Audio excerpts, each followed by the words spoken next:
Hola, somos Data Nook, un podcast donde hablamos de transformación digital. Bienvenido. Hola, buenas tardes. Estamos nuevamente en Datanoc. El día de hoy tenemos a Javier Gómez. Entonces, antes de iniciar, como siempre, queremos saber quién eres, a qué te dedicas y cuál es tu trayectoria para saber por qué estás acá. Listo, bueno, yo soy Javier Gómez, soy arquitecto. eh, ¿A qué me dedico? Bueno, pues puedo decir que me dedico a la transformación digital de la industria de la construcción. Actualmente trabajo para Autodesk, que es el fabricante de tecnología, uno de los fabricantes de tecnología BIM y de transformación digital. Soy ahorita líder técnico regional, y lo que hacemos es acompañar a compañías, digamos, clientes representativos de Autodesk en la región en sus procesos de adopción de la tecnología a partir de metodología BIM, de Virtual Design and Construction, de diferentes, digamos, términos que para mí se refieren a lo mismo y es en general la transformación digital de la industria de la construcción en todo su ciclo de vida, digamos lo que le llamamos AECO, Arquitectura, Ingeniería, Construcción y Operación. Mi trayectoria, pues bueno, yo me gradué en el año 2011, ahí revelé la edad, pero está bien, y arranqué a trabajar en diseño, en una oficina de diseño arquitectónico, trabajé como 3 años, pasé por dos oficinas, de hecho, una primero que era interiorismo y otra ya pues como en general. Y en ese proceso todavía era CAD, aunque ya se hablaba de BIM en Colombia, fue en el año 2011, 12, 13, se hablaba de BIM, pero pues muy nada, casi nadie lo implementaba. Y era puro CAD, puro CAD, puro CAD, puro CAD. Se volvía una máquina del CAD, ¿no? Con los comandos, con las cosas. Y siempre había como una sensación de que era un poco rudimentario la forma en que se diseñaba, porque esa época era diseño. Entonces, al final lo que salía era un dibujo lleno de especificaciones de anotaciones, impresionante. O sea, parecía un libro, esa vaina al lado del plano, lleno de especificaciones en texto. Y entonces nosotros que éramos muy juiciosos, sacábamos una especie como de manual de códigos representando, porque cada especificación que uno ponía le ponían un código y eso era un manual de códigos que después se trasladaba al presupuesto. Entonces es algo así como lo que hace hoy uno en día es ponerle Sí, un sí. código a la familia o al elemento que esté modelando y con eso es que extrae la información. Bueno, en general a mí me frustró esa parte del diseño porque si bien me gustaba mucho, siempre sentía que era muy relegado por la magnitud del resto del ciclo de vida y siempre era algo muy relegado a, bueno, ustedes hagan el bosquejo inicial y ya después miramos a ver qué resolvemos en obras, resolvemos con presupuesto, resolvemos con la gerencia. De ahí sale mi necesidad de querer estudiar algo que me diera como mayor campo en la industria y empecé a hacer una maestría, pues hice una maestría en ingeniería civil con énfasis en ingeniería y gerencia de la construcción. En esa maestría es donde yo arranco a entender y a estudiar BIM, todavía muy de forma académica, de forma teórica.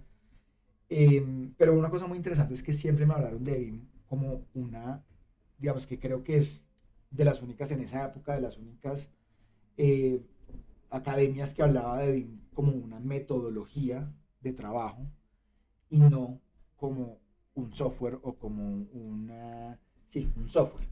Y se hablaba casi que de una filosofía, porque nos enseñaban BIM, nos enseñaban Lean Construction en la misma materia, y era entonces hablaban casi que de una filosofía de la precisión, una filosofía de la exactitud, una filosofía de la información, eh, del no desperdicio en ninguna etapa del proyecto, porque eso es muy de Lean. Y ahí empiezo yo a entender a BIM, y siempre para mí, a mí se me quedó eso en el ADN, a pesar de que hoy en día trabajo con una empresa de tecnología, para mí BIM podría, una vez yo hablaba con Sandra Jiménez, que era una persona, fue tal vez de las precursoras de BIM en Colombia, y yo le pregunté, ¿BIM se puede hacer sin Revit? Y me dijo, sí, pero Revit es un software que está diseñado para hacer BIM, entonces te va a ahorrar mucho trabajo. Entonces para mí BIM siempre estuvo muy, no alineado a la tecnología, sino a la metodología de lograr transformar el proceso de desarrollo de un proyecto en un flujo de información, en un flujo de datos. Y por supuesto, pues que eso vendría acompañado de información geométrica también, etcétera. Entonces, bueno, yo empiezo ahí en la universidad, me empecé a meter mucho en el tema, después hice como un workshop que es como una especie de diplomado cortico en BIM aplicado a proyectos, a gerencia de proyectos, perdón.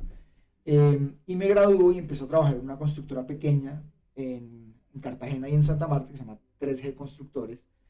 Y el dueño, que se llamaba Elías Galeano, se llama, era un personaje muy visionario. Él dijo, no, yo quiero sacar mis proyectos en BIM.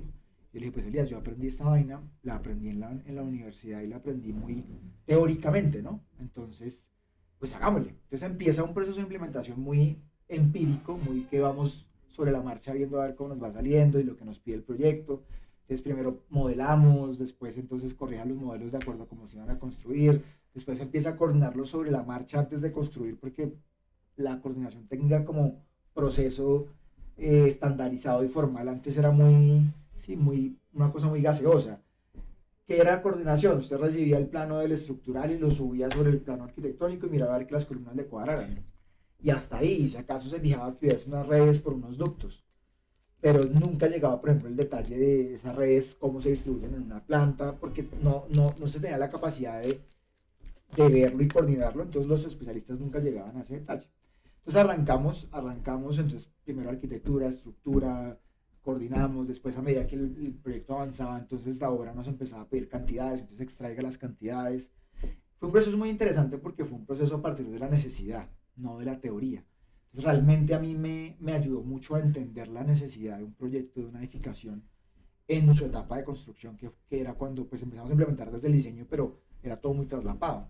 Y ya en construcciones donde yo estaba sacando cantidades para hacer pedidos, casi que a mí me pedían la cantidad para sacar el pedido para mandarlo al proveedor o a la concretera o a quien fuera el elemento que se estuviera desarrollando en obra.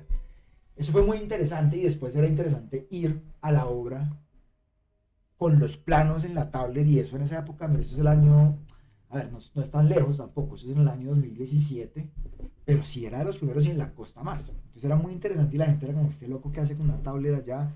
Y entonces yo me subía a ese recorrido de obra y bajaba y me subía con un Sharpie y les empezaba a hacer un montón de anotaciones sobre los planos físicos que tenían pegados en cada piso.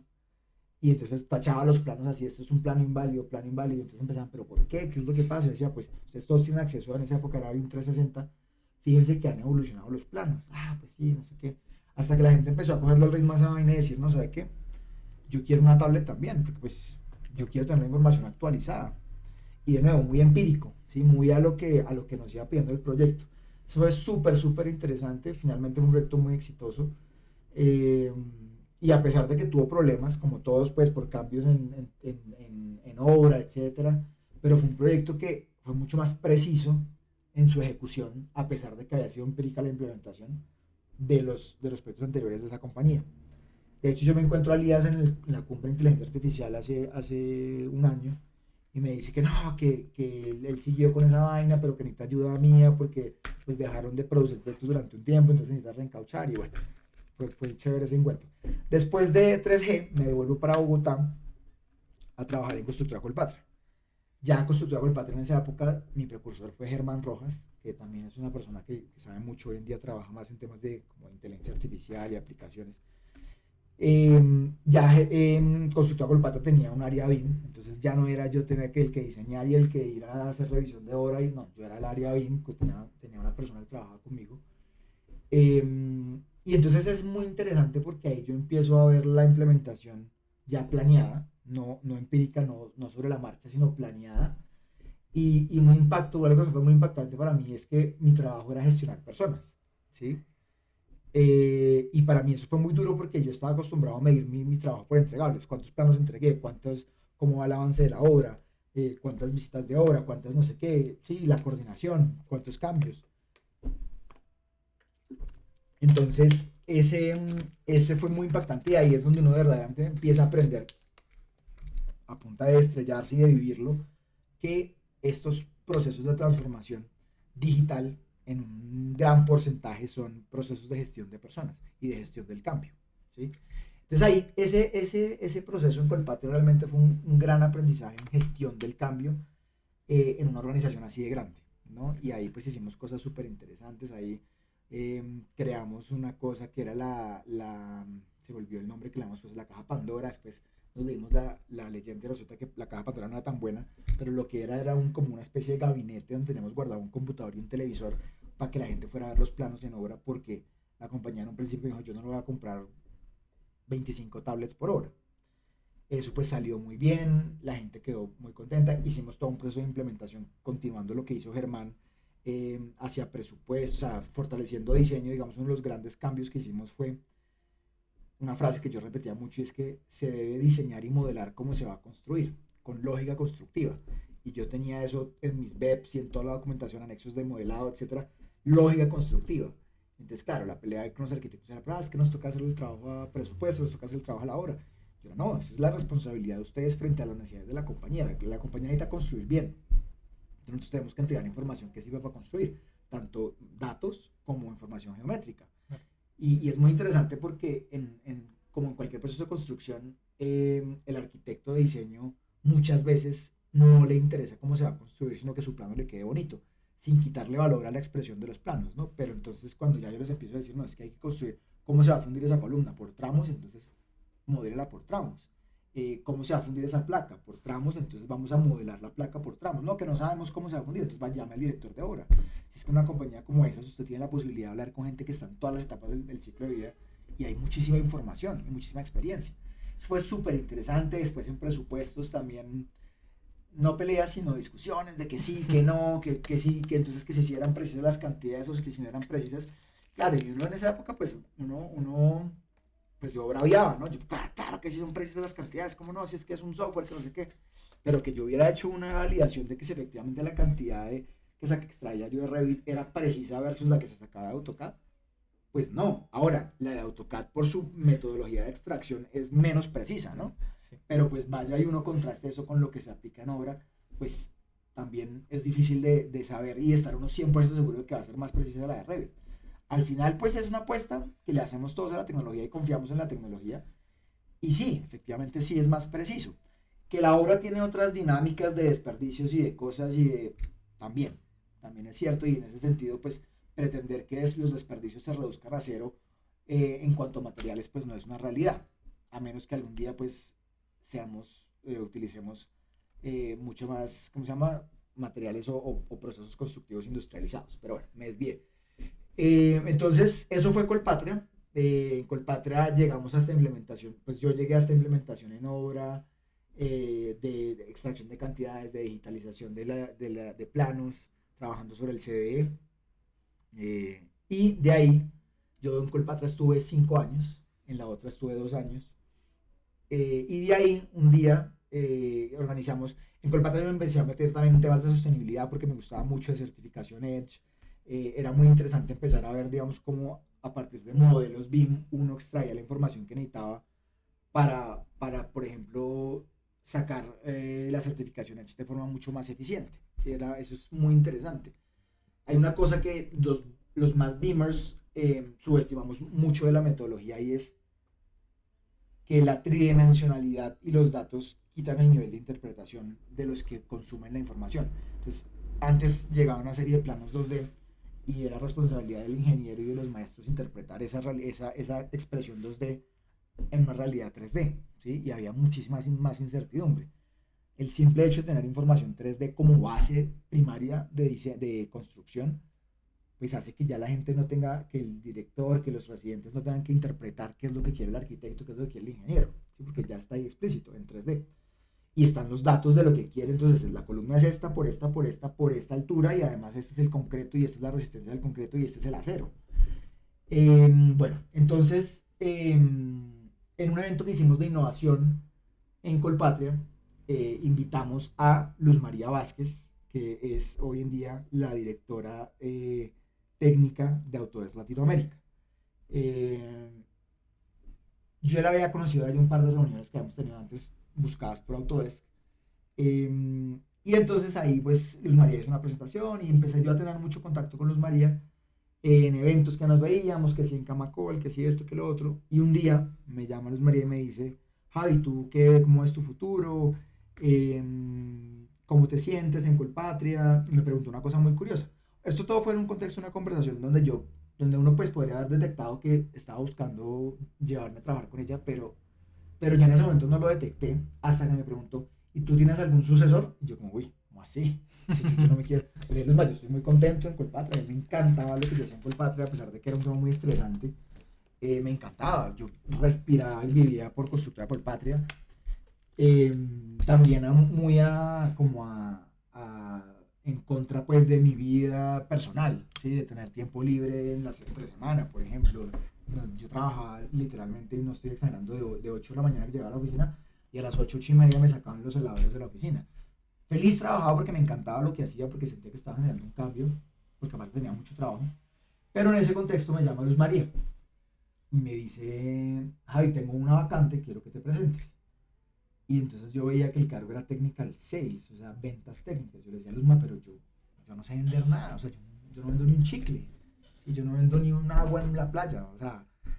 Entonces me dice, no, tranquilo, tranquilo que esto no es vender, pues, primero es ventas B2B, que es business to business, ni siquiera es venta directa, porque Autodesk no vende directamente, sino a través de un ecosistema. Pero lo que yo necesito que hagas no es eso, sino que tú influencies la transformación digital en los clientes de Autodesk para que finalmente compren la tecnología de Autodesk. Ese es el resumen, y ese es el resumen de lo que yo hago ahorita. Entonces, finalmente en el 2023 me cambio a Autodesk, y pues ha sido un camino importante, interesante, ha sido una experiencia porque no es solamente conocer lo que yo ya conocía de Constructora Colpatria, sino conocerlo entonces de Amarillo, de Capital, de Marval, de los clientes de Colombia, pero entonces no solo Colombia, sino de Centroamérica, de Ecuador, y ha sido muy, muy interesante entender, ver las frustraciones de la industria, los errores que a pesar de que son muy parecidos entre todos, no se resuelven de la misma manera, y empezar a aportar a diferentes países, a diferentes empresas, a diferentes entidades públicas, de gobierno, etcétera. Ha sido muy interesante. Y este año, de hecho, pues se crea un cargo nuevo que se llama líder técnico regional, y me dan ese cargo, ese cargo a mí para atender la región desde un punto de vista como de liderazgo técnico. Y entonces, pues, de nuevo, es muy parecido a lo que hacíamos antes, solo que como de forma más específica a unas cuentas, llamémoslo especiales, y como pues liderar una estrategia técnica de la región. Y es muy interesante verlo desde el fabricante de tecnología, y desde el punto de vista de Autodesk, que realmente es una empresa que, a pesar de que sí es una super corporación, tiene como un interés real de generar valor en la industria y de meterse a estar a la vanguardia y ayudar a las empresas, no solamente de responder a necesidades puntuales, sino de siempre estar a la vanguardia de lo que la industria ni siquiera sabe que necesita todavía. Y eso es súper, súper interesante. Y bueno, esa es mi trayectoria. Además de eso, pues, que soy, no sé, les dije, arquitecto, bogotano, colombiano, feliz. Y ya. Ok, Javi, listo. Gracias por contarnos todo esto. Para continuar, queremos hablar como en el primer bloque, que es como el momento del BIM y por qué. Entonces, la primera pregunta es, teniendo tantos rumbos que se pudo tomar, tanto diseño, obra, gerencia de proyectos, ¿cuál fue el punto exacto y qué proyecto exacto te dijo, sí, sí es BIM y vamos a seguir en este camino? Pues miren, esa es una pregunta muy interesante que yo me la he hecho muchas veces. Y a veces antes no encontraba la respuesta. Ahora, mirando con retrovisor, la encuentro. El momento exacto fue en ese proyecto, yo vivía en Cartagena y mi proyecto era en Santa Marta. Yo tuve dos momentos. Yo tuve dos momentos muy, muy impactantes en temas tecnológicos. Uno fue cuando trabajaba en diseño, eran como las 2 de la mañana, yo terminando un proyecto, y fatal error en AutoCAD. Y yo decía, no puede ser esto, no puede ser esto, no puede ser esto. Yo creo que todos los que trabajamos en AutoCAD sufrimos el fatal error. Entonces mi conclusión, mi análisis era es que AutoCAD no está hecho para tanta vaina que le metemos. Se tiene que haber algo más. Bueno, esa fue una frustración. Después, cuando entré a la universidad y empezó a aprender de BIM, pues claro, yo dije, bueno, es que el camino es por acá, si yo quisiera entrar a resolver ese chicharrón que tenía del fatal error. Pero realmente cuando yo sentí que este era mi camino de carrera, aunque en ese momento no lo identifiqué, fue haciendo ese proyecto que les conté que era en Santa Marta. Es un edificio súper gomelo, pues súper high-end, súper lujoso en Santa Marta. Entonces, tener la facilidad de gestionar esa cantidad de información de forma tan sencilla, ¿sí? Ahí disponible. Cuando yo veía al resto de gente arrancándose los pelos literalmente porque no sabían dónde estaba la información, llamándose 80.000 veces al día, no sé qué. Y cuando yo vi, entonces yo finalmente mi decisión de estudiar gerencia de proyectos era porque yo quería tener más poder sobre el proyecto en el que estaba trabajando, ¿sí? Y Juan madre, la realidad es que el dueño de la información es el dueño del poder, ¿sí? Tiene todo el poder sobre el proyecto. Entonces, claro, yo empecé a sentir que yo era al que todos recurrían en el proyecto. Javi, que esto cómo es, Javi, que esto qué es, Javi, que esto, que lo otro, que lo otro, que lo otro, que lo otro. Y se empieza uno a volver indispensable en el desarrollo del proyecto. Y yo en ese momento me sentí muy bien. Y ya viéndolo mucho tiempo después en retrovisor, en retrospección, yo digo, este fue el momento en que yo decidí que mi vida iba a continuar por BIM y por transformación digital, porque la información te da poder. Y si BIM logra tener una gestión de la información, que en un principio va a ser del BIM porque nadie más sabe, entonces va a tener el poder sobre los proyectos. Fue ese momento. Ok, y Estamos de vuelta y el reto es aún mayor. Es el momento de hacer un cambio en la infraestructura pública. Embajadores BIM 2026 es el punto de encuentro donde la academia, el Estado y la industria se conectan para transformar la manera en que planeamos y construimos nuestros territorios. Aquí no solo hablamos de BIM, hablamos de decisiones, de territorio y del futuro. Muy pronto, en la Universidad Nacional, en la sede de Bogotá, del 5 al 6 de mayo del 2026. Construye el cambio desde tu región. desde la otra parte, o sea, la contraparte, hubo un momento en el camino donde dudaste si bien valía el esfuerzo, donde se dijo, uy, esto no puede Muchas ser. veces, hermano, muchas veces. Mire, yo en Colpatria estuve a punto como unas 100 veces de decirle, ¿saben qué? Hagan todo en AutoCAD. Quiero saber más. No me jodan más la vida. Porque el cambio, como te decía al principio, el cambio, mire, hacer un edificio, un puente, en Revit es papitas respecto a liderar la gestión del cambio de un equipo de trabajo de una compañía tan grande y compleja como Colpatria. Claro. ¿Sí? No me imagino, por ejemplo, los que trabajan en entidades como, que son mucho más grandes que Colpatria, no sé, el IDU, por ejemplo, no sé, PM, cosas así. Tiene que ser una cosa muy loca gestionar esos cambios. Entonces, y como no nos entrenan para eso, o sea, lo que yo era un nerd de hacer planos en AutoCAD y luego de hacer modelos en Revit, porque eso era lo que yo sabía hacer modelos con un berraco, y pues yo sabía arquitectura y sabía construcción porque aprendí. Y de pronto todo eso que yo sabía que eran habilidades muy duras, ¿sí? Muy técnicas, llevarlas o encontrar, no sirven para nada, sino para darme un respaldo, pero ahora lo que me sirven son las habilidades blandas. Entonces, claro, muchas veces estuve a punto de decir, no más, hagan lo que se les dé la gana, vuelvan al AutoCAD, si quieren saquen un abaco, si quieren, para calcular. Entonces sí, muchas veces me pasó eso. Frustrado porque gestionar la gente es muy difícil. Ok. Muy difícil. Hablando entonces de Colpatria, Colpatria ganó los premios de excelencia BIM de Camacol 2 años consecutivos, incluyendo con el proyecto de Cerros en 2023. ¿Qué pasó? ¿Qué hubo diferente? Que Colpatria lo logró 2 veces y no... ¿No lo volvió a lograr? No tanto no lo volvió a lograr, sino que lo hizo y no alguien más. No otra O compañía. sea, ¿cuál fue el diferenciador? ¿Cuál fue el diferenciador de Colpatria? Y la segunda pregunta es, ¿qué pasó que no volvió a pasar? Claro, porque iban Pues que me en fui. punta. Mentira, no. Me fui y duró a la vacante como un año y pico, ¿no? Y ahora está una persona muy pila que se llama Adriana, que está como retomando Ok. lo que yo hice. Pero bueno, voy a hablar del que más me acuerdo, que es Cerros, que fue en el 2023. Y realmente lo interesante de ese proyecto fue que el proyecto estaba en la mala. Sí. Un proyecto que arrancó, los proyectos que diseñaba Colpatria eran proyectos que se hacían en 4, 5, 6 etapas. Eran proyectos que podían durar vivos 10 años en la compañía, ¿sí? Desde la primera estructuración que se compró ese lote hasta la entrega final de las postventas de la última torre. Entonces yo, por supuesto, llegué y el proyecto ya había arrancado y me fui, el proyecto seguía vivo. Entonces, ¿qué fue lo que hicimos en ese proyecto? Lo que hicimos fue, el proyecto estaba en la mala. El proyecto arrancó a diseñarse en AutoCAD, en algún momento de la vida decidieron volverlo modelos BIM, pero eso fue previo a mi gestión e incluso creo que de las primeras de mi antecesor. O sea, no había mucho BIM montado, Sí. sino que había un modelo que se modeló como a criterio del arquitecto más que con unos determinantes de modelado BIM de acuerdo a las necesidades de construcción. Y se fue y se mandó así. Coordinación cero, la coordinación en esa época, entonces volvían a bajar planos de AutoCAD para hacer la coordinación.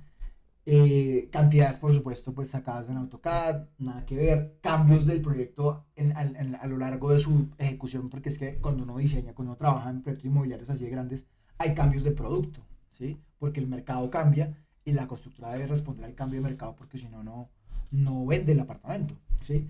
Entonces, todos esos cambios regados por 80 millones de fuentes de información, nada centralizado.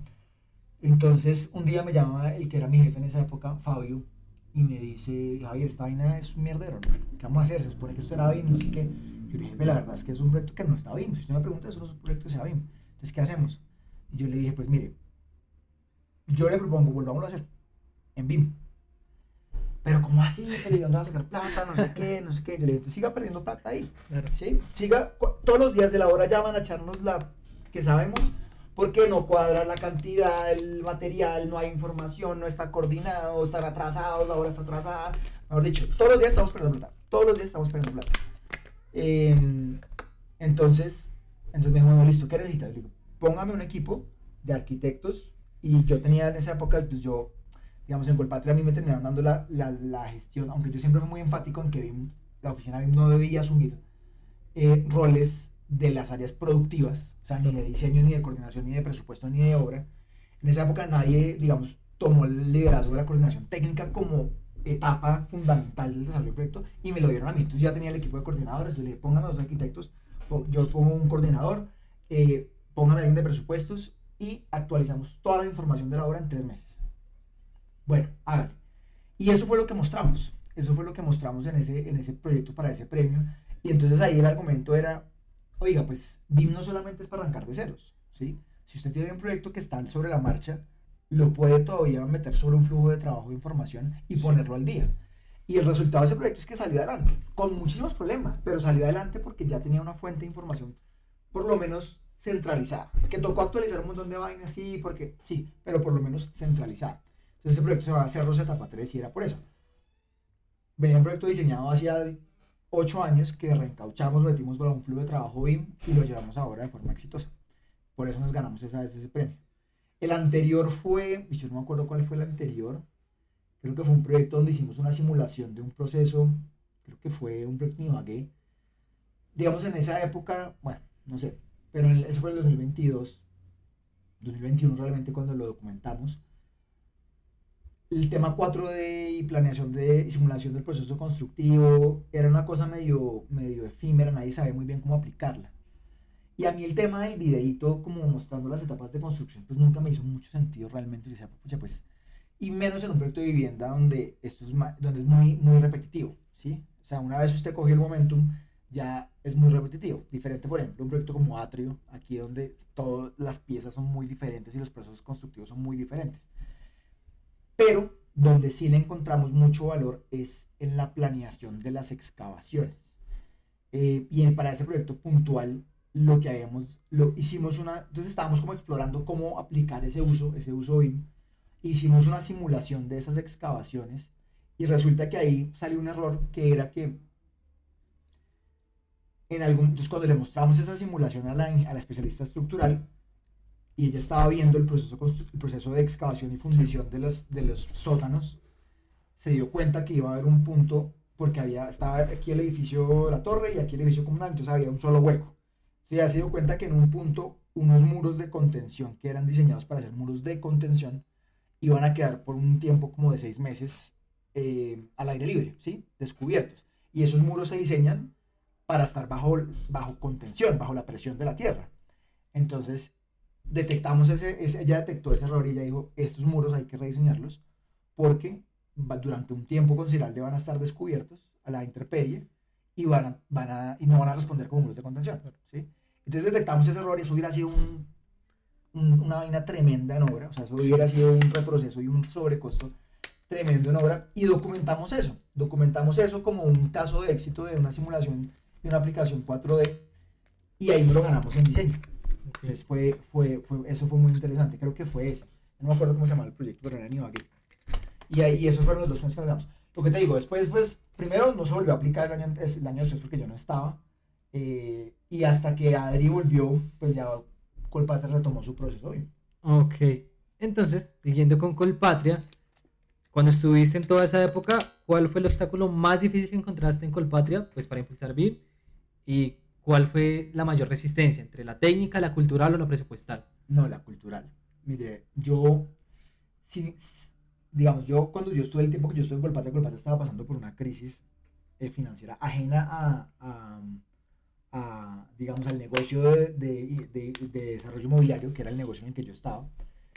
Entonces no había plata, pero a mí nunca, yo puedo decir que a mí nunca me negaron un presupuesto. Yo, por supuesto, era muy juicioso, yo no pedía nada que no estuviera 100% comprobado, yo no pedía nada que no me fuera realmente, pero a mí nunca me dijeron que no a un presupuesto. Que yo dijera, oiga, necesito comprar computadores nuevos, oiga, necesito tablets para la obra, necesito hacer esta vaina que nos inventamos del gabinete de BIM, necesito comprar un software nuevo. Nunca me dijeron que no.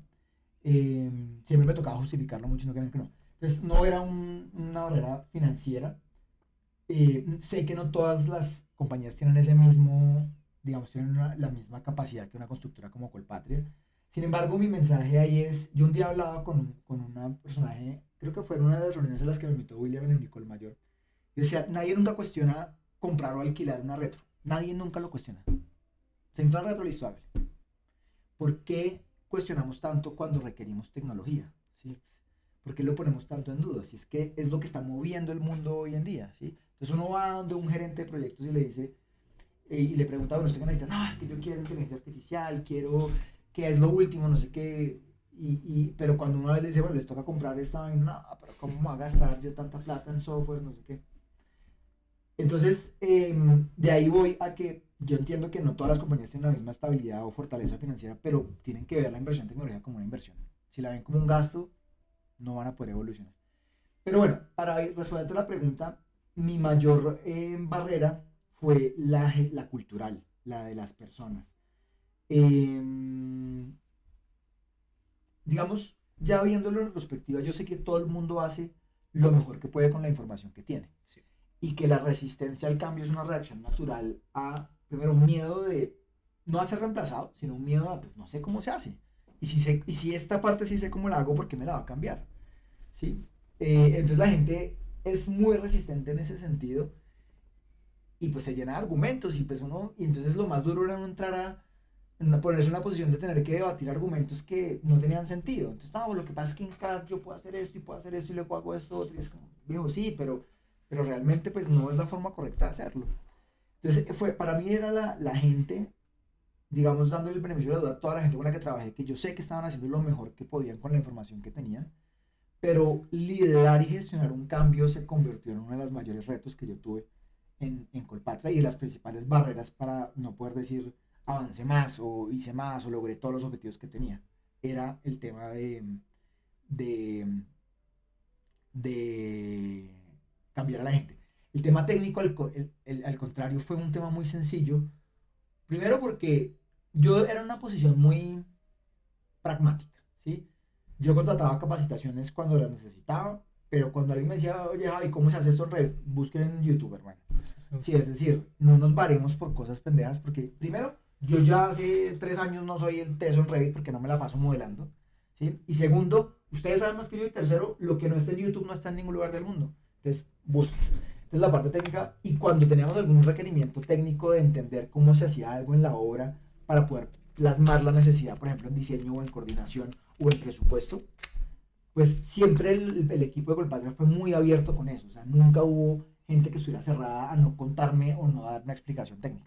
Pero convencer a la gente que cambiara, uff, saben, así me tocó volverme el maestro del tinto. Entonces caminé, nos tomamos un tinto, sí, caminé, vamos y no sé qué, y almorzamos y le cuento, pero de verdad, y uno tiene que encontrar la forma, y la gente, cuando uno entra como aliado, y el aliado no es decir, venga, yo soy su aliado, sino aliado es entender la necesidad de la gente. Cuando uno llega a una hora y entiende que estos locos están del pelo, porque tienen que fundir todos los días. Es impresionante. Cuando uno iba a mí me emocionaba ir a esas obras porque parecía como una planta de producción. Todos los días se fundía. Me acuerdo que una vez fui a una obra en Ibagué y la directora de obra era, no, la residente de estructuras, era una pelada que medía como 1,50, una chiquitica.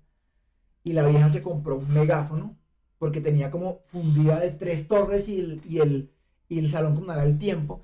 Entonces era una nota ver esta pelada toda chiquitita con un megáfono gritándole a todos los contratistas, no, allá, llegó el camión, no sé qué. Entonces cuando uno entiende esos afanes de estos locos y entiende que cuando uno viene a hablarles a ellos de tecnología es como, miren, a mí no me joda la vida, hermano, ¿sí? Si usted me tiene aquí 15 minutos más, me paran la fundida y se me va la gente, Cuando uno entiende eso y entiende cómo llegarles a ese tipo de personas, la cosa se vuelve mucho más fácil. Pero la dificultad está en, claro, porque lo primero que uno dice, ¿sabe qué es? Que esto yo tengo la autorización del presidente y el CEO de Colpatria, y entonces si usted no lo hace, la van a echar. Esa es la fácil, de llegar a uno imponiendo. Y entonces ella queda así, listo, sí, cuéntame más. Le entra por un oído, le sale por el otro y luego ahí sigue haciendo las cosas como la estaba haciendo. Entonces, cuando uno entiende esas necesidades de la gente de obra y aprende uno como, venga, lo que yo quiero es ayudarle a usted a que usted no tenga que estar tan pendiente de la fundida porque usted a través del modelo puede ver si lo que han, bueno, en fin, ¿sí? Eh, la cosa es mucho más fácil con ellos, es mucho más fácil con ellos. Entonces, realmente la principal barrera, pero la forma de resolver es la gente, pero la forma de resolverla es entendiendo la necesidad y poniéndose en los zapatos, siendo empático, poniéndose en los zapatos de la gente. Ok, sí, desarrollar todas esas habilidades blandas, ¿no? Ser más líder. Sí, Así interesante. es. ¿Qué término tan interesante el de maestro de tintes, no? No lo he escuchado. Le toca a uno porque siempre que llegaba yo a la obra todo el mundo estaba ocupado. Y a pesar de que me había agendado en Outlook y a pesar de que no sé qué, entonces yo le decía al director o al residente del que fuera también nos tomamos un tinto. Ah, bueno, listo, sí, vamos por un tinto. Y ahí empezaba yo a echarle el cuento. Y yo empezaba a ver a decirles, bueno, cuénteme qué lo joden. Ah, entonces al principio todas las horas son así, empiezan a echarle los vainazos a diseño. No, es que en diseño no me entregan la información y pa. Ya cuando eso empieza a reducirse, porque pues como así la información está en el CD, es que esa vaina se me cae, que no tengo internet, no, que esa vaina sirve sin internet, y ya por fin empieza uno a pelar las capas en la conversación y llegan, no, es que Javi, la embarramos con esta vaina, porque imagínense que no nos llegó a la resistencia al concreto de la fundida del piso 13 y ahora me toca demoler y no sé qué, o no, imagínense que pedí la especificación del piso que no era, porque la embarré, porque no tuvimos la información a tiempo, porque el tipo de compras no estaba conectado al CD. Cuando empieza uno a pelarles las capas defensivas y a llegar realmente a lo que a ellos les duele, ahí es donde pues, uno se mete. Y cuando uno se mete por lo que les duele, hermano, esa vaina fluye como un barranco. Es muy bacano, muy interesante. Sí. Siendo entonces pasando un poco al tema de los ROI valóricas reales, Colpatria es una empresa de vivienda masiva, ¿sí? Proyectos de escala, presupuesto ajustado, velocidad ahora. ¿BIM realmente es rentable en ese modelo de negocio o solo aplica para proyectos de alta complejidad? No. Ese es un modelo de negocio de muy alta complejidad porque es un modelo muy financieramente estricto. Sobre todo, pues, porque como uno trabaja por una empresa que lo que quiere es rentabilidad, pues los presupuestos son muy estrictos. Sí. Aunque no sean proyectos, digamos, constructivamente muy complejos. Digamos, un proyecto como Atrio es un proyecto que tiene mucho más presupuesto, llamémoslo por metro cuadrado, que un proyecto como los proyectos de vivienda de Colpatria. Sí. Entonces, claro, Atrio es mucho más complejo constructivamente, pero Colpatria tiene un presupuesto que donde usted se descache un centímetro, se jodió. Entonces, y mi firme respuesta, y soy un firme creyente de que BIM sirve desde una remodelación básica hasta para montar usted el túnel más bravo o el viaducto más complejo o lo que usted quiera montar. Y lo que uno tiene es que entender la aplicación de BIM y entender cuál es la necesidad que va a resolver.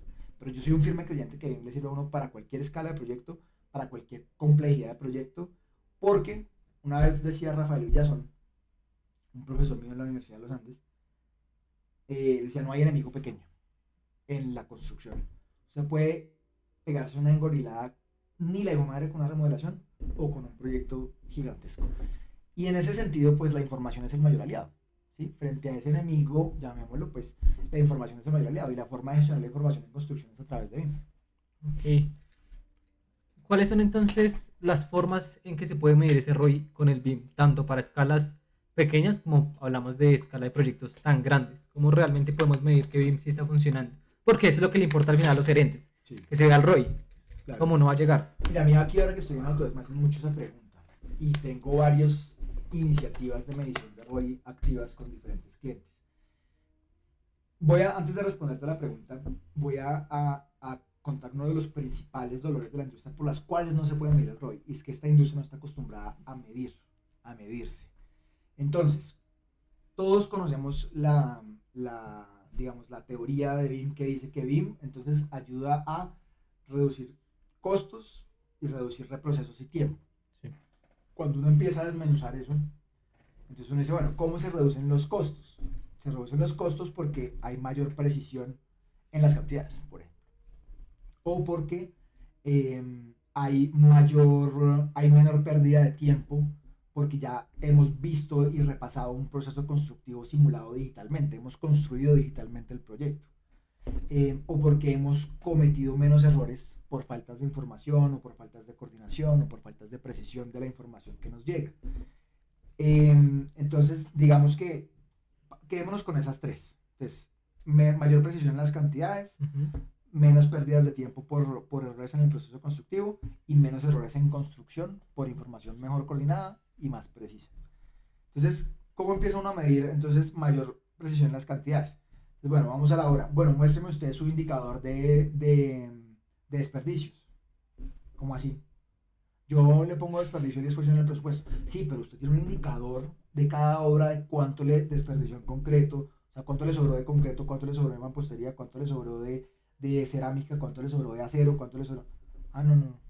Entonces, ¿qué hace usted con todo eso? Ah, no, mire, la vez pasada en la fundida me sobraron 2 metros cúbicos y construí este caminito acá. Sí, maravilloso que lo haya utilizado, pero usted lleva ese indicador, compañía cualquiera que sea. No, no, no tengo ese indicador. Listo. O sea, hay que construirlo. Entonces, la principal tarea al momento de querer medir un ROI es construir una línea base, porque es muy difícil medir lo que no se gasta o lo que no se materializa. Es muy difícil medir el error que no se materializa. ¿Sí? Entonces, vámonos a errores de construcción. Entonces, claro, a los BIM nos encanta medir, no, es que estoy resolviendo tantas colisiones en coordinación. Entonces, claro, buen trabajo, señor coordinador. Está haciendo un buen trabajo, pero ahí no está el ROI de la compañía. Esa resolución de incidencias, colisiones, como quieran llamarse, en etapa de coordinación, el valor está en que no se materialicen en la obra. Entonces, cuando uno va a la obra y pregunta, bueno, ¿usted tiene clasificado los errores que se cometen por diseño o por coordinación? No. Y si en el mejor de los casos, digamos que sí los tienen. Ahora, ¿usted los tiene monetizados?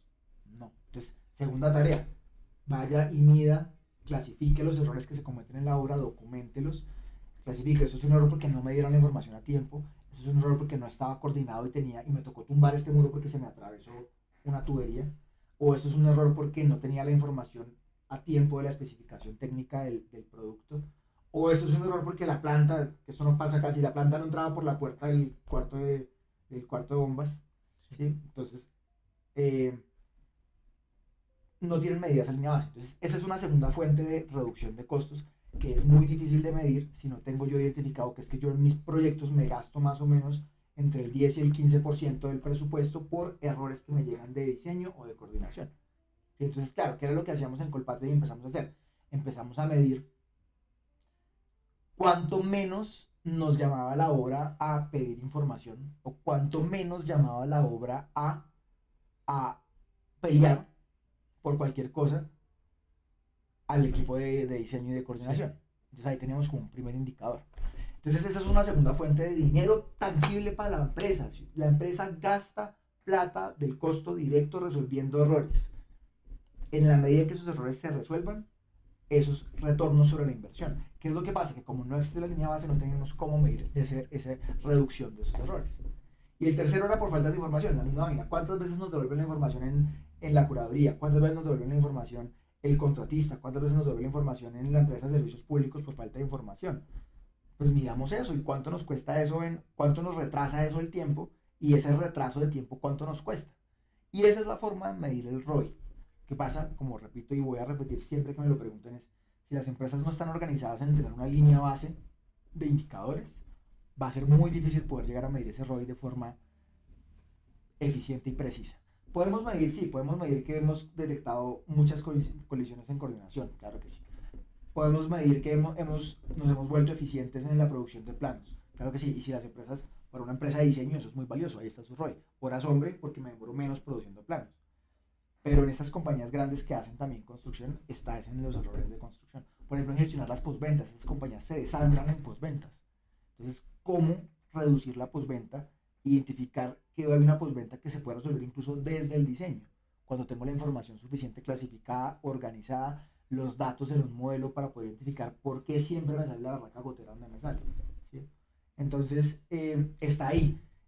Yo personalmente nunca tuve un ejercicio de ROI finalizado. Arrancamos a hacer unos en Colpatria hasta que me vine para Autodesk y estoy trabajando en varios con algunos clientes para poder aterrizarlos. Pero entonces, lo que te digo, parte de una línea base documentada, para poder sobre esa línea base ver cuánto menos estamos gastando. Ok. Mientras no se tenga esa línea base es muy difícil medir, como te digo, lo que no se gasta o el error que no se comete.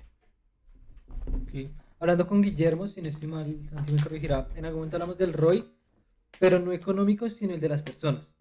Entonces, ¿crees que llega a afectar esto? O sea, hay más tranquilidad, hay más... Porque él decía como eso es importante, pero con él hablábamos un poco más de la IA.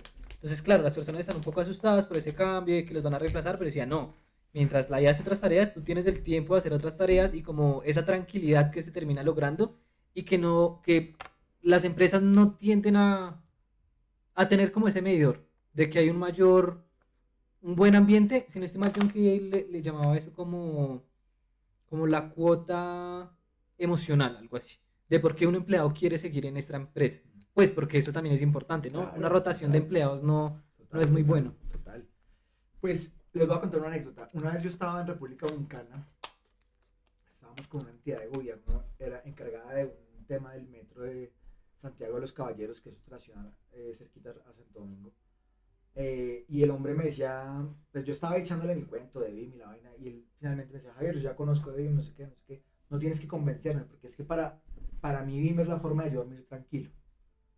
Entonces yo, ¿y cómo así? Explíqueme esa vaina. Me decía, sí, hermano, porque es que este tipo de proyectos, y en cualquier proyecto que se hace infraestructura, o sea, creer que uno va a tener todo resuelto desde el diseño, aunque ese es el deber ser, es muy difícil por las mismas condiciones de ejecución. Entonces, a mí BIM me está sirviendo para documentar y dejar embebido en un modelo toda la evidencia que yo necesito para demostrar que las decisiones que tomé fueron acertadas para sacar adelante el proyecto. ¿Sí? Entonces, que si hubo una mayor cantidad de obra, vea, que es que ahí se necesitó otro pilar, ahí está puesto. ¿Sí? Que si hubo un cambio de ruta por cualquier cosa, sí, claro, es que mire que nos tocó cambiar por X, Y, Z, aquí está registrado, aquí está el modelo, aquí están las cantidades de la nueva ruta, aquí está no sé qué, para poder el darle evidencia y trazabilidad a las decisiones que se tomaron y decía, para que a mí en 3 años que haya un cambio de gobierno y vengan a buscar errores y a buscar culpables, pues no me metan preso. Entonces ahí va es un poco la transparencia de la información hablando del sector público para cambiarnos un poquito de pista y esa transparencia sí le da mucha tranquilidad a la gente, mucha tranquilidad a la gente. Eso por un lado. Por otro lado, cuando la pelea deja de ser algo que es porque yo creo que es así. Entonces un residente dice yo creo que es así, el contador dice yo creo que es así, en diseño dicen yo creo que es así, y nos vamos a la evidencia de que el modelo está hecho de tal forma y están las razones por las cuales no se fue por acá. No sé. Ah, no, que cambie la ruta, si yo cambio, mire, pasaba una cosa muy chistosa en Colpatria, que yo creo que pasaba en todas las empresas, y es que había un incentivo, yo creo que un incentivo perverso hacia los contratistas de redes, que decía, si usted me encuentra una ruta más eficiente que la que está en el diseño, la diferencia le doy la mitad a usted. Claro, entonces todos los contratistas de redes empezaban a buscar y a mandar puras diagonales, ¿no? Entonces, claro, cuando eso empezó a pasar, se tiraban la coordinación. Entonces, un día yo le dije a la gerente, le dije, pues, Inge, está bien, hágalo así, pero pídales que lo coordinen también. Claro. ¿Sí?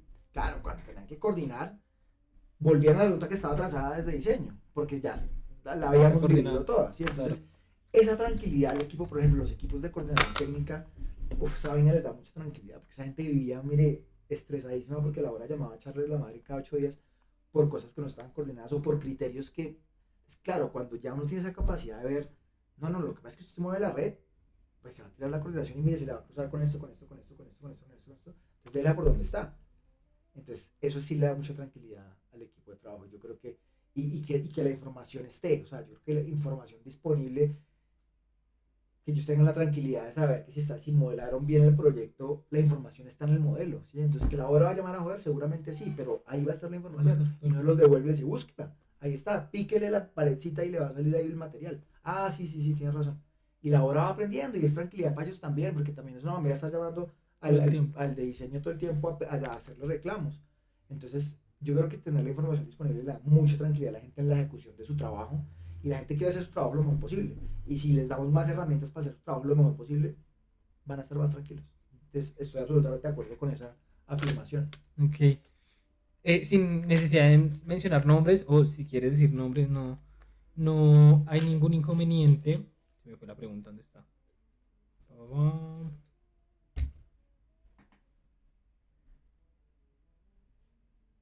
Se me fue la pregunta que se me hizo. Ah, sí, ya. Sin necesidad de decir nombres, por temas de confidencialidad y demás, ¿puedes describir un caso concreto donde viene emitió una pérdida económica y los números? O sea, algo que realmente... Pues los números no me los sé realmente. Ese caso que te conté sobre el premio BIM fue uno muy interesante. Otro que tuvimos, por ejemplo, fue... eh, bueno, varios, por ejemplo, cuando estábamos haciendo procesos de implantación para compra de lotes, donde un lote puede costar, no sé, 4.000, 5.000, 6.000, 10.000, 15.000 millones de pesos. Entonces, antes pues lo que se hacía era sobre una planta y se ponían unas torrecitas a ver cuánto podíamos, digamos, lo que hacen en factibilidad. Entonces se ponían unas torrecitas para saber cuánto se iba a poder construir en ese lote y saber si lo que se iba a vender cubría el precio del lote, de acuerdo a los indicadores de la compañía. Entonces fue muy interesante. Me acuerdo que la primera vez que lo hicimos fue para un proyecto en Barranquilla. Decir, pero venga, pongamos eso en un modelo BIM y entonces modelemos el terreno también. Y empecemos a meter dentro de los factores las excavaciones o los rellenos que tiene que haber. Pero ¿cómo así? O sea, hagámosle. Entonces, claro, era un terreno terrible, una vaina llena, era un lote que vean a través del tiempo, llenado y llenado de rellenos. Sí, que sacaron tierra allá, échele más el lote. Que sacaron tierra allá, échele. O sea, el lote primero absolutamente no plano, ¿sí? Como súper variable en sus alturas, unos rellenos gigantes, unos huecos gigantes. Entonces, cuando empezamos a modelar la cantidad de movimientos de tierra que iba a hacer, que se iba a tener que hacer para implantar el proyecto que se quería implantar en ese lote, claro, entonces fue como, no, un momentico, espere.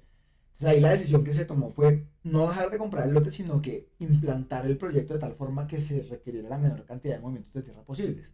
Y eso en el largo plazo le ahorró un montón de plata al proyecto. Ahora, lo mismo que te digo, ¿qué es lo que pasa? Que nunca teníamos, no existe el indicador mentiras, ese sí se puede sacar tal vez más fácil, de cuánto fue lo que se presupuestó en prefactibilidad para compra del lote del presupuesto versus al final del proyecto cuánto costó el proyecto. Siempre va a ser más, siempre va a ser más, pero lo importante es identificar si yo arranco con una conceptualización BIM del proyecto, ¿sí? O sea, modelando realmente, por ejemplo, una implantación con movimientos de tierra y esa información la logro meter en el presupuesto para la compra del terreno y decir, ¿sabe qué? Ese lote me lo tiene que vender más barato porque está terrible en términos de rellenos.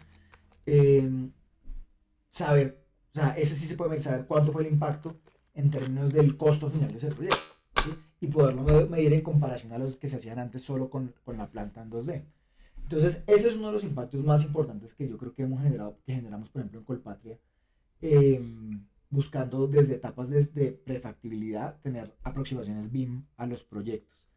Que otros, por ejemplo, pues ya ahorita que estoy trabajando mucho con empresas en etapa de construcción, es muy, por ejemplo, y me voy a volver al tema de la cuota emocional del asunto, es muy emotivo ver a los obreros motivados con tablets trabajando sobre modelos. Y me ha pasado esta anécdota, me ha pasado dos veces. La primera fue en Colpatria y la segunda fue en una constructora cliente ahorita, de Autodesk, que las dos veces llegamos incrédulos de que el obrero fuera a tener la capacidad o las habilidades digitales para consumir información BIM o información desde el CD. Y las dos veces los manes se daban la maña de tener los planos en su los planos del CD en su celular, sin que les hubieran dado acceso desde la oficina central BIM, sin que les hubieran dado un celular o una tablet de la compañía. Llegaba uno donde el obrero, primero sacaban el celular mejor del que todos los que teníamos nosotros ahí, el último iPhone o el último Samsung. No, sí, claro, ingeniería, pim, pim, pim. Y sin que nadie los hubiera capacitado, sin que nadie los hubiera dado acceso, o sea que los ADS se da acceso, el man se consiguió un acceso, ni idea cómo, y tenía los planos ahí. Entonces todo uno queda como, wow, y eso es muy satisfactorio, eso es muy, muy, muy, muy bacano verlo, digamos, como entre la cuota emocional puede tener un impacto, y esa es una persona que está desarrollando unas habilidades digitales que van a salir para el resto de su vida. ¿Sí? Entonces creo que esa parte ahí no tan medible en términos de plata, pero sí como de capital social, muy, muy interesante. Otros pueden ser, digamos, una vez nos dimos cuenta que una excavación se nos iban a colisionar dos procesos de excavación, entonces tocaba cambiar uno por trincheras a hacerlo excavación mecánica, porque si no, entonces se iban a, bueno, ya no me acuerdo exactamente cómo era, haciendo simulaciones de procesos constructivos, pero ha sido eso.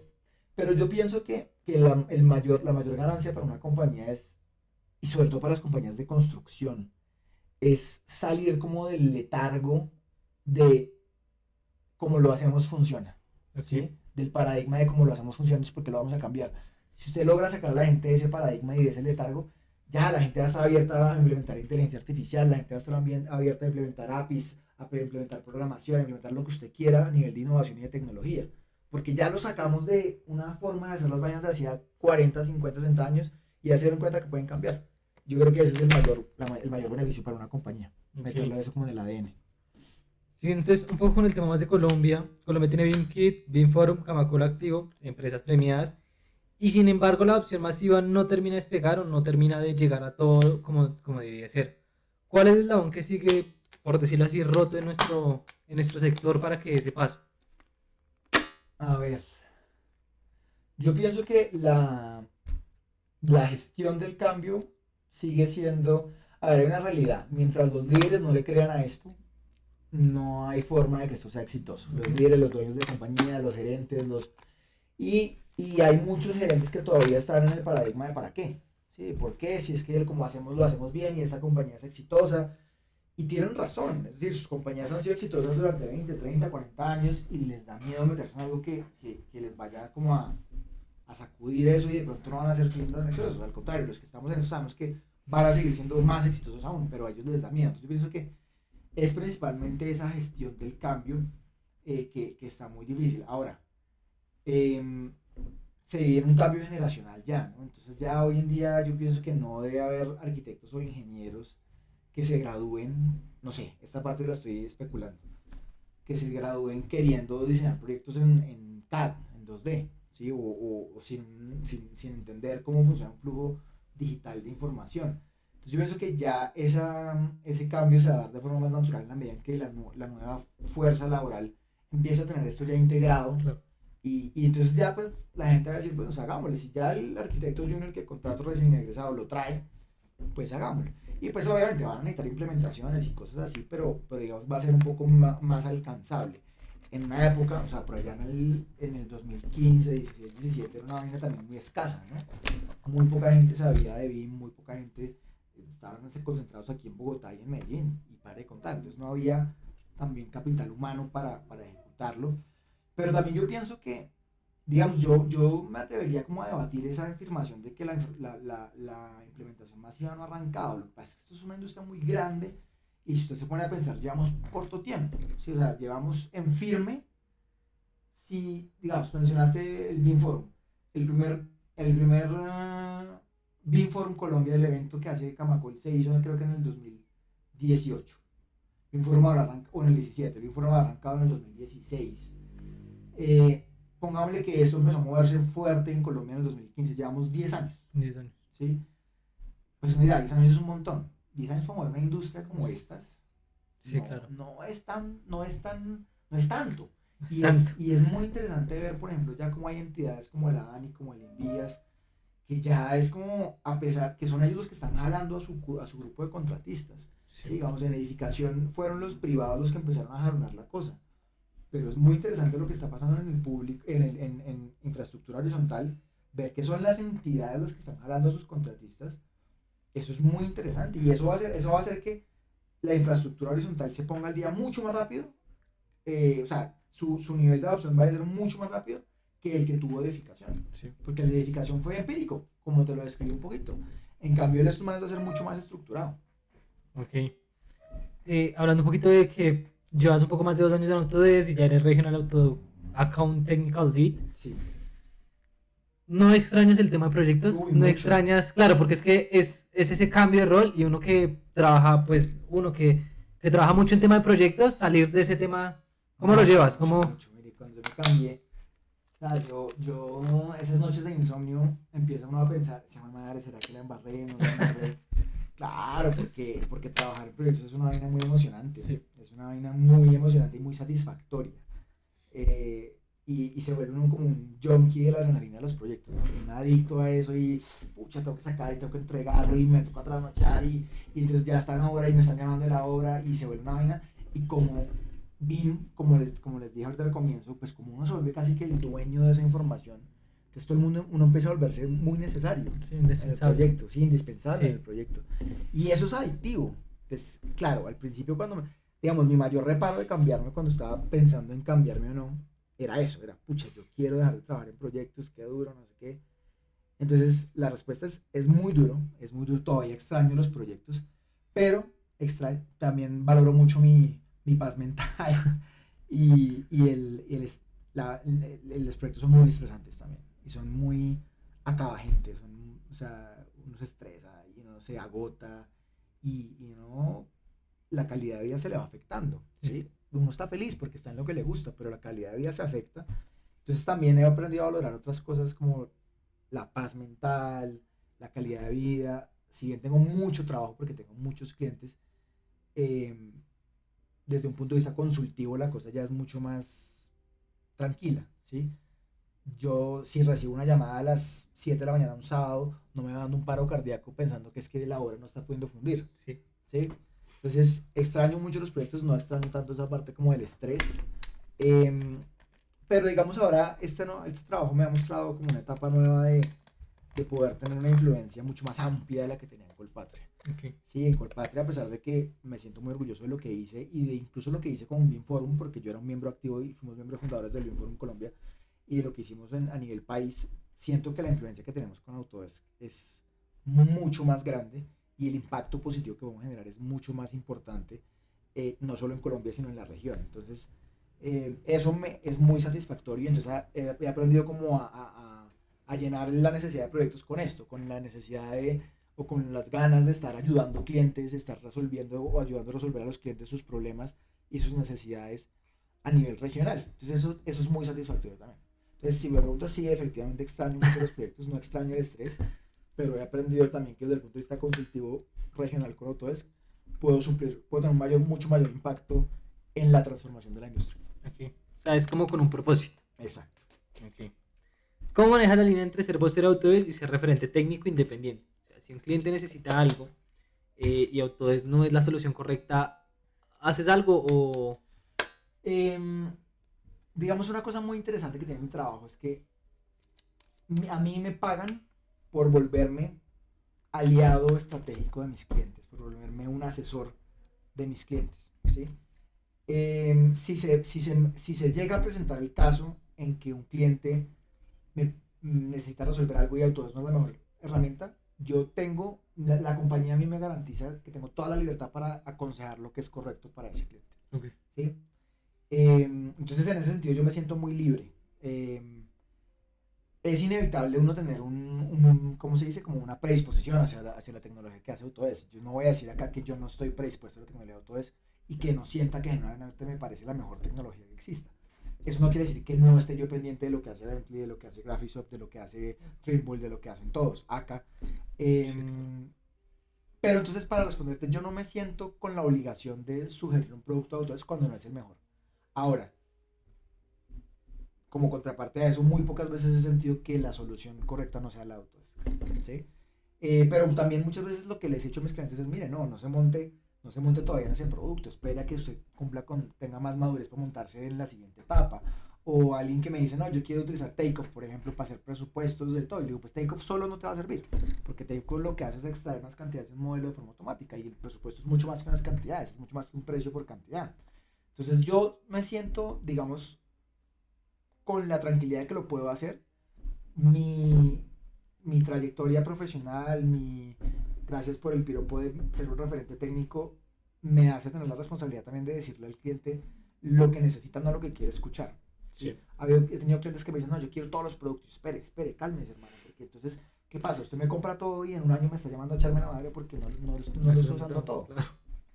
Entonces yo creo que en esa parte me siento muy tranquilo en poder tener la tranquilidad y la libertad de aconsejarle a mi cliente lo que desde mi punto de vista es lo mejor para él. Ok. Desde Autodesk que tienes una vista privilegiada hacia dónde va la industria, ¿qué tecnologías ves hacia el futuro y cómo está el mercado en torno a unos 3, 5 años? ¿Cómo es el futuro realmente en esta industria con todo esto? Que se está moviendo muy rápido, ¿no? Miren, Autodesk acaba de invertir hace poco en un laboratorio de inteligencia artificial. Sí. Una vaina que a mí me volvió el cerebro y es, digamos, hay un hype, ¿no? Hay como toda una ansiedad con la inteligencia artificial. Sin lugar a dudas, el futuro es la inteligencia artificial. Sí. Ahí estemos claros. El mercado, como lo veo en torno a la inteligencia artificial, quedado, porque todo el mundo quiere resolver sus chicharrones con ChatGPT y nadie entiende primero qué es un modelo de lenguaje. Segundo, nadie tiene la información lo suficientemente organizada para que un modelo de un motor de inteligencia artificial pueda entrarle a resolver esos problemas. Entonces, ¿hacia dónde va la industria? Autodesk acaba de invertir en un laboratorio buscando un modelo o un motor de inteligencia artificial que entienda el mundo real. O sea, que entienda la gravedad, que entienda la física, que entienda las restricciones físicas del mundo real. Que se mueva sobre un entendimiento del mundo real, no solamente sobre un modelo de lenguaje, que es lo que son los ChatGPT, los Clouds, los Sí. Geminis, etcétera, ¿sí? Entonces, y pues eso empezar a arrancarlo como un modelo y que se vuelva a volver agente, ¿no? Un agente que ya es una cosa que es un poco más autónoma. Sí. Entonces, eso mismo voló el cerebro porque ya, digamos, cuando yo voy y hablo de una charla de inteligencia artificial, yo le digo a la gente, mientras usted tenga información organizada, clasificada, usted puede hacer maravillas con un ChatGPT, incluso ¿cómo se llama este otro que es para programar? Rhino, creo que es. Bueno, se me acaba de olvidar el nombre.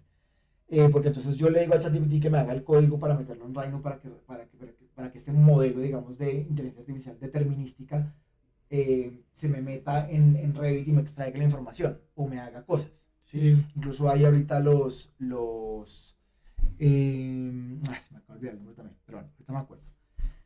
Para hacer es como una interfaz entre el modelo de lenguaje y el modelo de Revit. Entonces, pero todo eso, cuando yo doy una charla, siempre pongo las asterisco gigantes pilas porque todo esto es interpretación del lenguaje. ¿Sí? El MSP. Eso no sirve, los MSPs, gracias. Eso no sirve para hacer ingeniería, eso no sirve para hacer diseño, eso no sirve para hacer cálculos. Entonces, todo lo que usted le bote eso, tenga en cuenta que es una interpretación estadística del lenguaje, no es un cálculo de ingeniería. Cuando se desarrolle, si es que se desarrolla este modelo que entiende el mundo real, qué miedo primero, porque ya antes empieza uno a decir, bueno, esta vaina sí va a poder por lo menos entender la gravedad, ¿sí? Y entender un movimiento sísmico, un normal movimiento sísmico, y entender entonces que hay unas fórmulas de cálculo para responder a la posibilidad de un movimiento sísmico con la gravedad a concreto y con acero. Sí. Entonces de ahí empezamos a decir, uff, qué miedo, pero qué locura esa vaina, ¿no? Porque entonces yo nunca he sido el miedo de sentir como, es que la inteligencia artificial me va a quitar mi trabajo. Más bien que nota que ya no me toque sentarme 10 horas a calcular en un Excel el acero de un edificio, sino pues venga, más bien cómo diseñar una estructura más eficiente, ¿sí? Que gaste menos concreto y que gaste menos acero. Dedicarle ese tiempo a esa vaina, o una estructura más arquitectónicamente interesante. No sé, o sea, sí, y digamos, Andrew Anagnost, el presidente de Autodesk, dice, todos los problemas del mundo ya están resueltos, que ustedes están intranquilos con que se van a quedar sin trabajo. No, mientras haya problemas tendremos trabajo. ¿Cuál será nuestro trabajo? Resolver los problemas del mundo. Entonces, pucha, qué bacano que los ingenieros civiles, en vez de estar calculando aceros para sus estructuras, estén pensando cómo hacer estructuras más baratas, y el trabajo del ingeniero es a sentarse a optimizar la estructura que le botó la inteligencia artificial para que la vivienda social sea más barata y más gente tenga casas. Sí. Para mí eso es lo emocionante del asunto, ¿sí? Más allá de decir que sí, que nos va a quitar el trabajo. El trabajo se está yendo y viniendo en todo momento, y el que no está actualizado, pues que se prepare para quedarse sin trabajo. Claro. Pero yo creo que eso tiene que ser una premisa en todos los profesionales en esta época. Hermano, si usted no está constantemente actualizándose, se va a quedar sin trabajo. Pero esa es su responsabilidad. Claro. Eso no es responsabilidad de la industria, ni de su jefe, ni de su empresa. Esa es su responsabilidad. Entonces, más bien emocionémonos por las posibilidades que nos va a dar esta vaina de hacer más cosas extraordinarias. Sí, con Camilo hablábamos de algo de acá, y era tanto de fijarse en estas cosas, hay pues que primero ser buen profesional, ¿no? Porque nosotros podemos entregar toda esta información a la IA, pero hay que tener un criterio pues claro, para todo esto. Entonces sí me parecía bastante interesante lo que él decía. IA, Digital Twins, construcción generativa. ¿Cuál de todas estas tecnologías le recomendarías primeramente al mercado colombiano considerando nuestra realidad de adopción digital? A mí me parece muy interesante el tema de los gemelos digitales, de los Digital Twins, sí, porque en Colombia es una vaina que no existe. Nadie, hasta hace muy poco, John, pues, y ustedes, felicitaciones por eso, entienden ni siquiera lo que es un Digital Twin y el valor que eso genera en la operación y mantenimiento. Y entonces, como no lo entendemos, no sabemos que estamos perdiendo plata en operar edificios así. ¿Sí? Así. Yo he hablado con clientes, por ejemplo, el Banco de la República, que tiene un montón de activos, y me explicaron en algún momento la forma como los operan, y es una vaina súper, o sea, literal, es como sin ningún tipo de, ni siquiera hablando de tecnología, sin ningún tipo de, o sea, no estoy hablando mal de ellos, ¿no? Tienen unos procesos estructurados bien hechos, pero muchas veces ese proceso incluye que la persona de Bogotá tiene que bajar y viajar a Santa Marta a ver si encuentra en la planoteca el plano que está comido por ratas para reconstruir ese plano para hacerle un mantenimiento al edificio. Es como, pucha, Claro. ¿cuánto billete hay ahí? Y eso pues multiplicado por un país, ¿cuánto billete hay ahí? Sin que sepamos, o sea, sin que los grandes dueños de activos en Colombia tengan idea, si quieren, que esa vaina se puede mejorar. Simplemente lo ven es como un gasto fijo, ¿sí? Como pagar el arriendo. Sí. Entonces yo pago el arriendo todos los meses y ni por enterado me doy que es, ¿sí? Estos manes ven su gasto en operación y mantenimiento como un gasto fijo. Todos los meses hay que pagarlo porque hay que hacer operación y mantenimiento. Pero la cantidad de recursos que hay ahí es malgastados, es impresionante. Entonces para mí, para el mercado colombiano, yo diría, oiga, metámonos en esa vaina antier. Eventualmente llegará la inteligencia artificial acompañando eso y yo pienso que el diseño generativo es un apéndice de la inteligencia artificial, entonces eso vendrá de la mano. Todavía no este año ni el año siguiente, de pronto en 5 tal vez, pero todavía no, mientras que Digital Twins podemos implementarlos ya. Mañana podemos llegar a cualquier entidad de gobierno gigantesca, cualquier empresa gigantesca que se le empiece a digitalizar sus activos y empecemos a montar flujos de operación y mantenimiento basados en Digital Twins que le van a usted ahorrar el 10, el 15% de su costo de operación y mantenimiento. Entonces, para mí sería eso. Sí, un 10 y un 15% de operación, eso es. Muchísimo. No decirle al éxito. ¿Cuántos almacenes tiene el éxito en Colombia? Oiga, venga, ¿usted tiene gemelos digitales de sus almacenes? ¿Qué es eso? No, venga, le explico. Es esta vaina y usted se puede ahorrar un 10% de lo que se gasta en operación y mantenimiento con Digital Twins. Pucha, es una vaina loca. Muchísimo.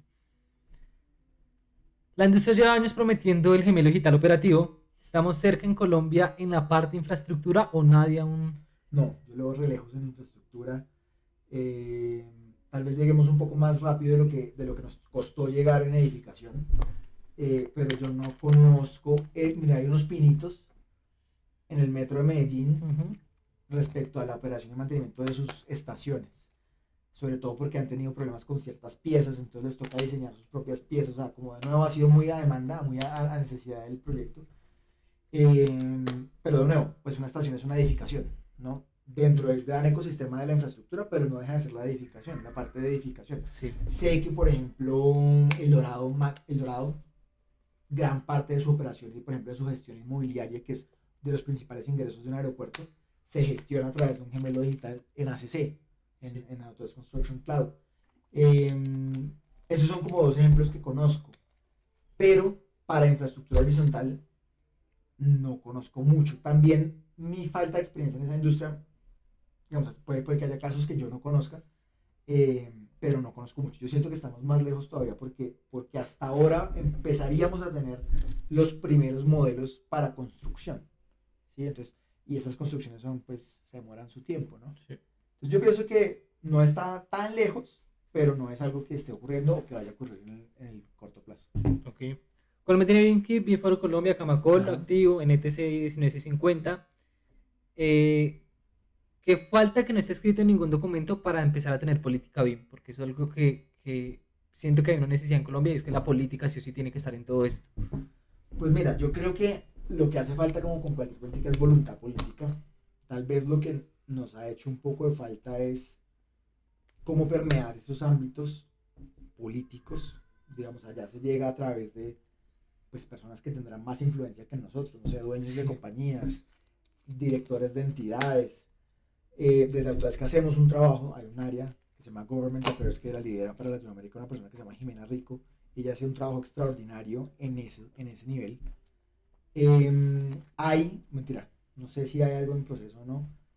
Sin embargo, creo que hemos tenido buenos avances, o sea, una resolución del Ministerio de Transporte ya es algo muy diciente, pero yo creo que lo que hace falta es como que desde un ministerio, por ejemplo, se haga la tarea de decir, no, es que Ministerio de Vivienda, Ministerio de Transporte, necesitamos implementar el desarrollo bajo metodología BIM de forma estandarizada en todos los proyectos, y que eso se lleve a ley, y que alguien de esos duros sean los que lleven eso a ley. Entonces, ¿qué nos ha faltado? De pronto como llegar a esos círculos más influyentes.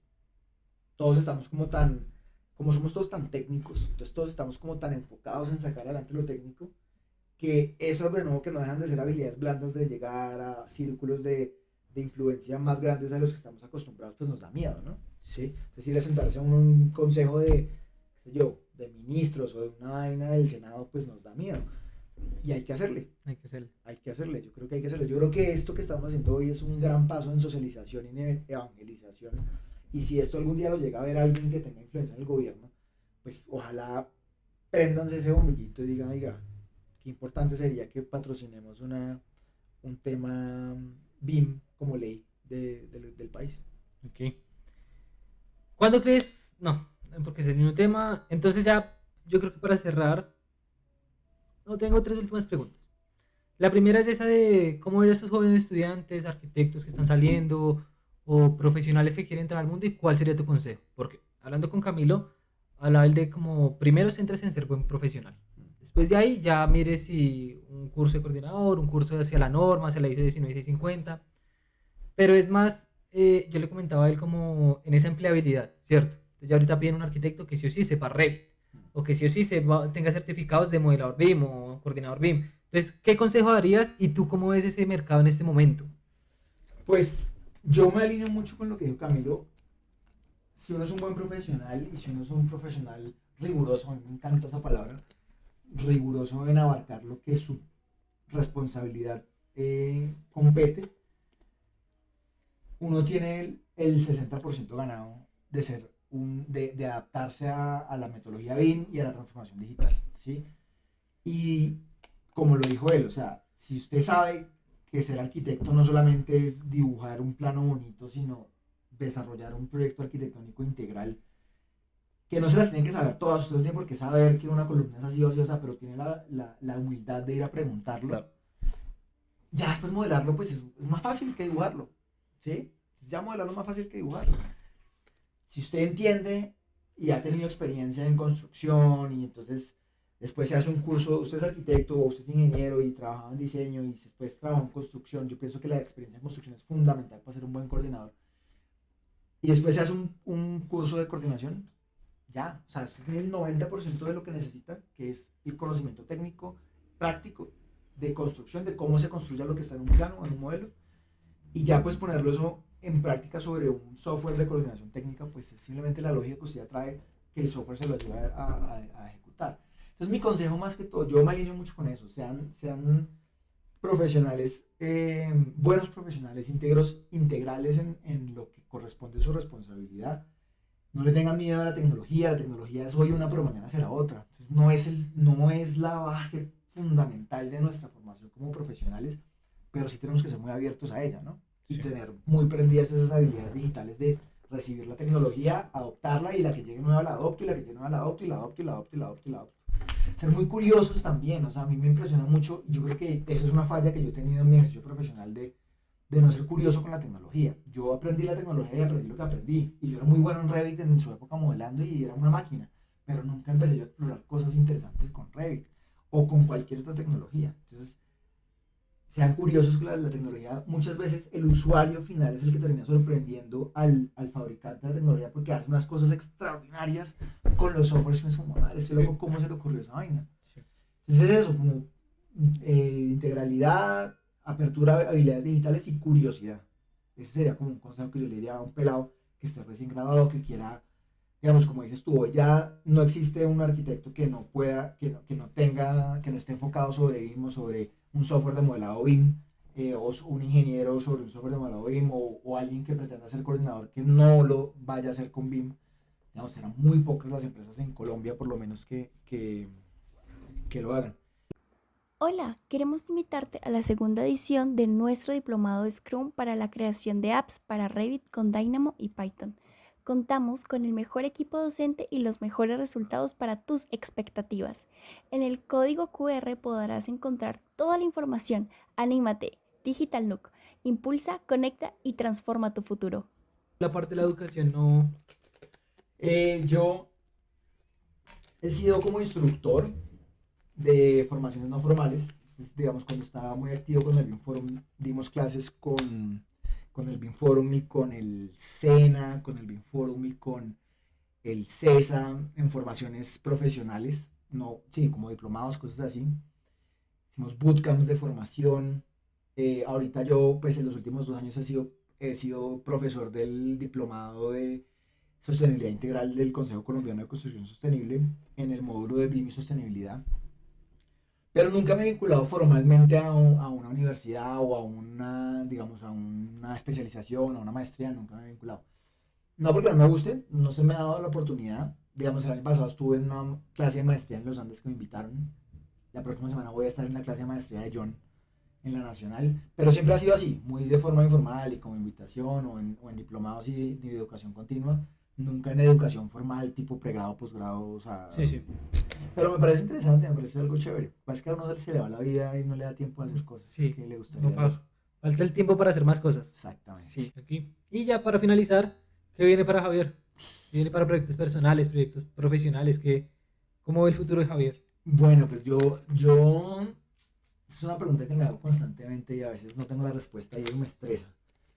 Digamos que soy muy tranquilo en Autodesk, me gusta lo que hago, me gusta aprender de mis clientes, me gusta conocer clientes, conocer personas, me gusta tener un impacto en la industria. Entonces de golpe me veo un ratico más en este rol en el que estoy. Aparte me acaba de cambiar el rol, entonces casi que sin quererlo, pues ahora estoy como enfrentándome a nuevas cosas. Entonces creo que me queda un rato en Autodesk. Después de eso, después de Autodesk, que no sé cuándo voy a hacer ese después, tal vez como emprender o cada vez que hablo con William me dice, no, no se metan en esa. Sí, Entonces, no sé si emprender, pero sí me gustaría tener como un impacto más directo, no tanto desde la tecnología, sino como desde mi experiencia en la industria, tal vez como independiente o vinculado a otra empresa como más de consultoría o con alguna empresa de consultoría propia, no lo sé. Pero creo que eso, pero no lo tengo muy definido. Por ahora yo creo que me veo un rato en Autodesk haciendo una carrera, digamos que me puede ayudar a tener como mayor impacto sobre la industria. Autodesk me da esa Esto fue plataforma, entonces Data me Nuke. tiene Nos tranquilo. vemos en otro episodio. No Y olvides eso de seguirnos en pronto todas un rol nuestras que me redes con más sociales. responsabilidad latinoamericana, no solamente sobre una parte de Latinoamérica, puede ser. Ya veremos. Por ahora, seguir en Autodesk. Y eventualmente cuando se dé el cambio, que no sé cuándo eso se vaya a dar, sí me veo como desde la independencia en una consultoría, en temas así. No tanto de servicios BIM, ¿sí? No es que yo me vaya a poner a modelarle a la gente, sino como en una consultoría de transformación digital. ok. ¿Sí? ¿Y En eso. volverías a los proyectos? Tal vez, pero ya propios, Ok. no para alguien más. El triple de estrés, pero también más beneficio, ¿no? Pero igual más satisfacción Más también. satisfacción también. Sí, sí, sí. Volvería a proyectos propios. No trabajaría para alguien que haga proyectos. Ya creo que esa etapa la viví, la sufrí, la gocé y ya pasó. Si Ok. alguna vez vuelvo a meter un proyecto, va a ser un proyecto mío. Esto fue Data Nuke. Nos vemos en otro episodio. No olvides seguirnos en todas nuestras redes sociales.